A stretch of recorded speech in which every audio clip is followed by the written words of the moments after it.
Денеска стана осумничен Александар Нацев во истрагата за пожарот. Тој беше поранешен директор од редовите на ВМРО-ДПМН, човек кој често во минатото сме го гледале дури на партиската говорница. Сега според едни ова е доказ дека правдата е неселективна, важи за сите, дури и за лица кои што се исклучително блиски до ВМРО-ДПМН, но за други пак е доказ дека досега се штитале оние кои се виновни, а кои се блиски до власта.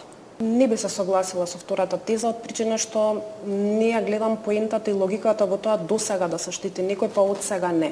Клучното прашање кога зборуваме за правда не е кое или чие, туку што направи. И кога зборуваме за неселективна правда, зборуваме токму за тоа. ВМРО-ДПМН е голема политичка партија со навистина огромен број на членови. Јасно и гласно е потенцирано од страна на апсолутно целокупното раководство дека превземањето на власта не значи раководење со мокита, туку значи служење.